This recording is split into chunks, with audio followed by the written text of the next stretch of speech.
Friends, welcome back to Naina Singh motivation. आज के इस वीडियो में आप सबका बहुत बहुत स्वागत है।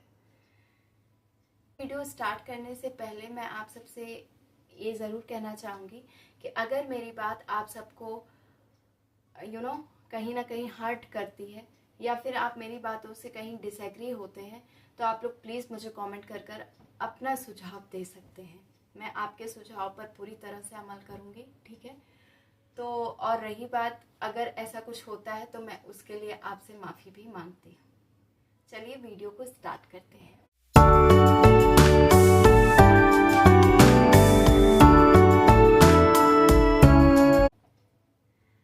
तो दोस्तों, आज है करवा चौथ और आज के दिन बहुत सारी औरतें अपने पतियों के लिए व्रत रखती हैं, ठीक है। लेकिन आपने कभी ये सोचा है कि ऐसा ही क्यों होता है कि एक ही दिन में ये इतना प्यार कहाँ से उमड़ कर आता है? क्योंकि साल के 364 दिन आप अपने प्यार को शो नहीं करते। प्यार का एक स्पेशल ओकेजन आता है, उस दिन प्यार अपने बेस्ट लेवल पर होता है कि आज प्यार का दिन है तो आज बस एक दूसरे के साथ फोटो खिंचाना है, टाइम स्पेंड करना है एंड ऑल ऑफ दैट। ऐसा क्यों होता है? प्यार का क्या कोई एक दिन है जिस दिन आप प्यार शो कर सकते हैं? बाकी के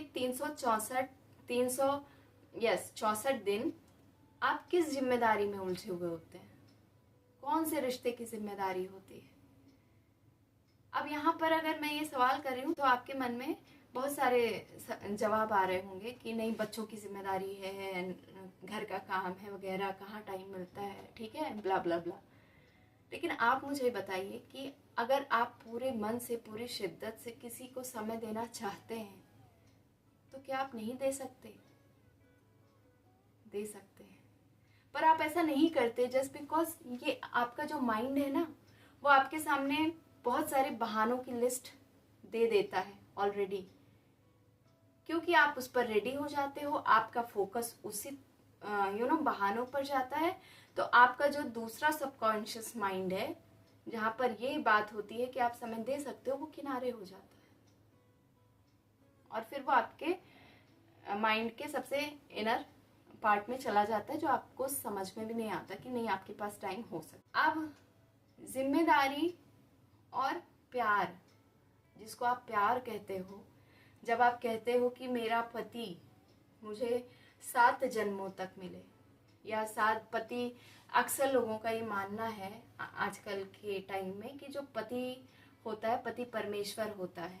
पति पति से जब हमारी शादी जब होती है तो हमें जिस इंसान से होती है हमारी शादी, वो हमें अगले 7 जन्मों तक मिलता है ना। ऐसी मान्यता है। क्यों है ऐसी मान्यता? क्या ये सच है? ये मान्यता सच है? आपने कभी खुद से सवाल किया है? नहीं, आपने इस बात को सिर्फ माना है जस्ट बिकॉज ये परंपरा चली आ रही है, लेकिन ये सच नहीं है। अगर आप लॉजिकली इस चीज को देखें, खुद से क्वेश्चन करें, तो आपको समझ में आएगा कि शादियां तो सबकी होती हैं, हर लड़की की शादी होती है, लेकिन उन सब शादियों में कोई कोई लड़की या कोई कोई लड़का ही क्यों खुश रहता है? क्यों कोई कोई कपल ही बहुत ज्यादा खुश नसीब होते हैं, बाकी के नहीं होते? यहाँ तक कि कुछ लोगों की तो वर्स्ट लाइफ हो जाती है। कहीं पर तो किसी को मार भी दिया जाता है, कत्ल कर दिया जाता है। हाँ, ऐसा क्यों होता है? क्योंकि शादियां सबकी हुई हैं, तो जिनसे भी हुई हैं वो उनको अगले 7 जन्मों तक मिलने वाला है। कि हर एक पत्नी की भावना ऐसी क्यों नहीं होती कि यही मुझे 7 जन्मों तक मिले? जो अच्छी जिनकी लाइफ चल रही है, जिनकी लाइफ में सब कुछ अच्छा है, वही क्यों ऐसा कहते हैं कि हाँ नहीं, पति तो परमेश्वर है भाई, मेरा पति तो मुझे 7 जन्मों तक मिलेगा, मेरी शादी इससे हुई है, I am just so blessed. But दूसरों का क्या, जिनके साथ वर्स्ट है लाइफ, वो क्यों ये नहीं कहती? वो क्यों कहती है कि नहीं भगवान, इससे इस जन्म में तो नहीं झेला गया, अगले जन्म में इससे सामना ना हो? पता है ये सब खेल किस चीज का है? ये खेल है आपके कर्मों का। ये जो आप एक दूसरे के साथ रिश्ते में बंधे हैं ना, ये ऐसा नहीं है कि अगले 7 जन्मों तक आपको वही मिलेगा। कि कोई भी रिश्ता ले लीजिए, आप इस जन्म में जिस भी रिश्ते के साथ जुड़े हुए हैं, हर एक रिश्ते की बात कर रही हूँ, इंक्लूडिंग योर हस्बैंड और वाइफ्स, मैं हर रिश्ते की बात कर रही हूँ। हर रिश्ते में आप एक दूसरे के साथ कर्म के बंधन से बंधे हुए हैं। इस सच को पहचानिए। और हर एक जन्म में आप चूंकि बंधन में बंधे हुए हैं, तो फिर आप उसी कर्मों का हिसाब एक दूसरे के साथ चुकता करते हैं। आपके कर्म का आप जो कर्म करते हैं वो डिसाइड करता है कि आपको किसके साथ कितना टाइम स्पेंड करना है, कितने टाइम तक आपको किसका हिसाब चुकाना है। अगर कोई आपका नौकर है तो वो आपका नौकर क्यों है? जस्ट बिकॉज उसने पिछले जन्म में कुछ ऐसा किया होगा कि उसको मुझे पे ऑफ करना है। हो सकता है अगले जन्म में मैं उसका नौकर बन जाऊं, हो सकता है मैं उसकी वाइफ बन जाऊं। मैं ऐसा नहीं है कि मुझे ये बॉडी मिली है, मैं फीमेल हूँ। अगले जन्म में मुझे मेल की बॉडी भी मिल सकती है, मैं मेल हो सकती हूँ, मैं किसी का पति बन सकती हूँ। मैं ये शरीर नहीं हूँ, लेकिन मैं इस शरीर के द्वारा जो कर्म कर रही हूँ वो कर्म मेरे हैं, और मुझे उस कर्मों से बंधना है, मुझे शरीर से नहीं बंधना है। मैं इस रिश्ते में, खाली इस रिश्ते के साथ इस शरीर में बंधी हूँ। इस सच को मुझे पहचानना है, आप सबको पहचानना है कि आप इस जन्म में हो तो आप अगर अपने पति के साथ इस रिश्ते में हो तो वो सिर्फ इस शरीर के साथ रिश्ता है। आपकी आत्मा के साथ आपका पति का कोई लेना देना नहीं है। आप उसके साथ सोलमेट वाला रिश्ता नहीं है आपका। ठीक है, इस सच को आप जानिए। और दूसरी तरफ जो आप लोग ये धारणा रखते हो कि नहीं, मैं तो व्रत आउट ऑफ लव रख रही हूँ, तो भैया साल के 364 दिन आपका प्यार कहाँ रहता है? किस जिम्मेदारी में आप घूम रहते हो? जस्ट बिकॉज आपके पास एक्सक्यूजेस हैं कि आपको ऑफिस जाना है, आपको काम संभालना है, आप हाउस वाइफ हो, आपको घर से फुर्सत नहीं मिलती, बच्चे हैं, ठीक है, पढ़ाना है, लिखाना है, ऑल ऑफ डैट, घर के गृहस्थी के काम होते हैं। पर यकीन मानो, आप किसी के लिए टाइम निकालना चाहो तो क्या आप नहीं निकाल सकते? निकाल सकते हो। तो अपने आप को ये एक्सक्यूजेस देना बंद करो पहले तो। और दूसरी चीज़, आप अगर ये व्रत रख रहे हो ना, तो ये व्रत सिर्फ पतियों के लिए है या फिर बेटों के लिए है, ऐसा सही नहीं है। ये व्रत किसी के लिए भी हो सकता है। व्रत के पीछे जो फैक्टर काम करता है वो फैक्टर है भावना, फीलिंग्स, योर इमोशंस। कोई रिश्ता काम नहीं करता। ये आप जो सोचते हो कि नहीं करवा चौथ तो पतियों का व्रत है, पतियों का व्रत नहीं है मेरे भाई। ये आप ऐसे समाज में पले बढ़े हो, आप ऐसे परिस्थिति में, ऐसे परिवार में हो, ठीक है, जहाँ पर ये मान्यता पहले से आप सुनते आए हो, ये मान्यता रखी गई है, ये परंपरा बनी हुई है ऑलरेडी, आपके पैदा होने से पहले से चली आ रही है। तो आप भी अगर उसी समाज का हिस्सा हो तो आप भी ऑब्वियस सी बात है वही मानोगे, उसी पद चिन्हों पे चलोगे। जब तक आप खुद से क्वेश्चन नहीं करोगे आप सच को निकाल नहीं सकते। अब आप मुझे बताइए, करवा चौथ चूंकि आज है तो उसी की मैं एग्जाम्पल देकर आपसे बात करूंगी कि करवा चौथ, अब आप कहेंगे पतियों का व्रत है, तो ये बताइए मुझे कि करवा चौथ बेटों का क्यों नहीं हो सकता, बेटियों का क्यों नहीं हो सकता? चांद को देखकर ही तो आप पति की पूजा करते हैं, अपना व्रत तोड़ते हैं, चांद से ही तो आप आशीर्वाद मांगते हैं पति के लिए, क्योंकि जो सोर्स ऑफ अट्रैक्शन है करवा चौथ का वो चांद ही है। तो आप चांद को ही सब कुछ मानकर उनसे पति का लंबी उम्र मांगते हो ईश्वर से। तो आप ये बताइए, ईश्वर या फिर चांद, चंद्रमा बायस्ड है क्या किसी रिश्ते के लिए? कि आप पति के लिए ही दे सकते हो, बेटे के लिए नहीं दे सकते, बीवी के लिए नहीं दे सकते, बच्ची के लिए, बेटी के लिए नहीं दे सकते, किसी और रिश्ते के लिए नहीं दे सकते?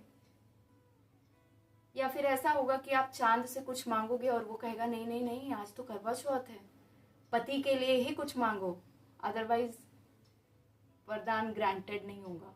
ऐसा भी होता है क्या? नहीं, ये आपकी भावना है, आपका माइंड आपको बताता है, जस्ट बिकॉज आप उस समाज का हिस्सा रहे हो जहां पर ये परंपरा चलती चली आ रही है। आपको ये बताया गया है, ये कहानी बताई गई है, तरह तरह की कहानियां बता बता कर आपके दिमाग को पहले से प्रिपेयर किया गया है कि क्या चीज़ किस चीज़ के लिए है, कौन सा दिन किस चीज़ के लिए है, इसलिए आपका ये ऐसी धारणा है। वरना करवा रोटेट करके अगर आप कोई और स्टोरी पूजा भी पढ़ सकते हो, कथा जिसमें बच्चे को बचाया गया हो, जिसमें बीवी को प्राथमिकता दी गई हो, तो आप कह सकते हो कि ये तो बीवी का व्रत है, बच्चे का व्रत है। कोई व्रत ऐसा क्यों नहीं होता कि बेटी या फिर बीवी वाइफ के लिए हो? हर चीज पति और बेटे पर आकर ही क्यों इस पुरुष प्रधान समाज में सिमट जाती है, जस्ट बिकॉज ये समाज पुरुष प्रधान है। इसीलिए मैं कहती हूँ, हमेशा कहती हूँ कि प्यार से ज्यादा आप लोग प्रेम को इम्पोर्टेंस दीजिए, ठीक है? प्रेम एक ऐसी चीज है जहां पर आप, ऐसा नहीं होगा कि प्रेम करने का एक दिन आएगा, आप इस प्रेम को अपने अंदर आने का मौका दोगे ना, तो ये आपके अंदर से जाएगा ही नहीं। क्योंकि प्रेम में आप खुद को खो देते हो, आप रहते ही नहीं हो। प्रेम का भावना ही ऐसा है कि उसमें खो जाना होता है, प्रेम से कुछ पाना नहीं है। प्रेम मीन्स त्याग, समर्पण। जब आप ईश्वर से प्रेम करते हो, जब आप कृष्ण से प्रेम करते हो, तो आप खुद को खो दो, तभी कृष्ण आप में आएंगे।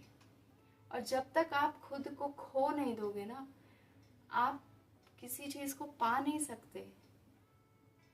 जैसे कि कोई एक खाली ग्लास, जब तक वो अपने आप अपना खालीपन किसी चीज से भर ना ले, वो भरा हुआ कहलाएगा ही नहीं, लोग उसका लुत्फ ही नहीं उठा पाएंगे, वो कंप्लीट होगा ही नहीं। तो इसलिए मैं कहती हूँ कि प्रेम की भावना रखिए। आप प्रेम में जो चाहो वो कर सकते हो, ईश्वर आपको जिस रूप में चाहो मिल सकता है। या फिर यूं भी कह सकते हैं कि आप इस जन्म में रहते हुए ऐसा नहीं है कि आप करवा चौथ पति के लिए रखो।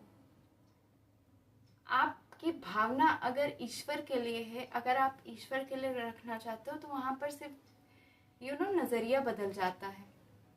आप वही भावना जो लंबी उम्र और अच्छी सेहत की होती है, आप वहां पर सिर्फ अपना नजरिया बदल दो कि वो आप आउट ऑफ भक्ति, आउट ऑफ लव कर रहे हो, जहां पर आपको किसी को खोने का डर नहीं है, जहां पर आपको कुछ पाना नहीं है, आपको रोज की झिकझिक नहीं करनी। प्रेम वो अमृत है।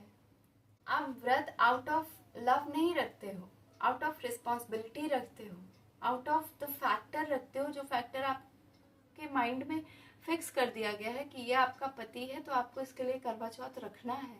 यहाँ पर आप ये चीज पे गौर करिए कि आप जिस चीज को आप प्यार कहते हो ना, वो प्यार एक ऐसे क्षणिक मोमेंट पे डिपेंड करता है, ऐसे क्षणिक रिश्ते पे डिपेंड करता है कि अगर वो रिश्ता बदल जाए तो आप उस बदले हुए रिश्ते के लिए व्रत रखना स्टार्ट कर दो। कई लोगों की 2-2 शादियां होती हैं, आउट ऑफ कोई भी रीजन ले लीजिए। तो क्या जो पहले पति के लिए व्रत रखते थे, वो शादी के बाद, दूसरी शादी के बाद दूसरे पति के लिए नहीं रखते हैं? कैसे जनरेट हो जाती है वो फीलिंग? बिकॉज वहां पर ऑप्शंस है नहीं। तो ये प्यार नहीं है, ये प्रेम नहीं है, इसको बोलते हैं स्वार्थ जनित रिश्ता। आपका पति के साथ ये चीज मैंने सोचिएगा, ये आपका कोई सोलमेट नहीं है पति, ठीक है? आपका कोई लेनदारी रहा होगा, आप एक दूसरे के साथ रह रहे हो, एक दूसरे के लिए कर्म कर रहे हो, तो आप उस कर्म बंधन में बंधते चले जा रहे हो, जिसकी वजह से आपको अगले जन्म में फिर हो सकता है वो आपकी पत्नी बन जाए, आप उसके पति बन जाओ, है ना। तो कैसे आप कह सकते हो कि वही मेरा पति बने? ऐसा नहीं होता है। आपका रिश्ता सिर्फ शरीर से शरीर का है, आत्मा से आत्मा का रिश्ता नहीं है। बिकॉज आत्मा का कुछ अपना वजूद ही नहीं है। आत्मा ना कुछ महसूस करती है, ना कुछ फील करती है, कुछ नहीं करती आत्मा। तो आप कैसे कह सकते हो कि वो मेरा सोलमेट है? आप इस सच्चाई को समझिए और प्रेम करिए, ईश्वर से प्रेम करिए, क्योंकि वहाँ पर कंडीशंस अप्लाई नहीं होती। वहाँ पर सच्चा प्रेम काम करता है। वहाँ पर जब आप खो जाते हो तो आपको सब कुछ मिल जाता है। आपको वो आनंद मिलता है जो शायद ये सब जो आप जिसको प्यार कह रहे हो ना, वो उस आनंद के सामने एक चींटी से भी छोटी और तुच्छ होती है, जो एक फूंक में भी उड़ जाए, जिसकी कोई अहमियत नहीं है।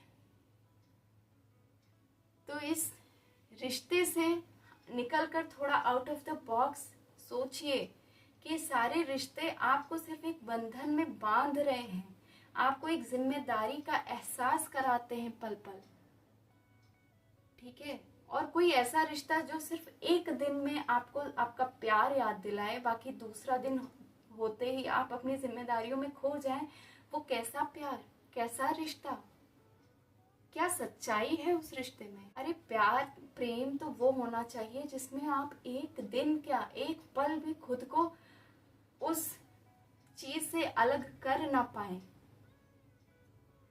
वो होता है सच्चा प्रेम। और जब आप ये प्रेम करोगे ना, तब आपको पता चलेगा कि आप तो हो ही नहीं, आप तो वो हो जिससे आप प्रेम करते हो। और यही सच्चा प्रेम है।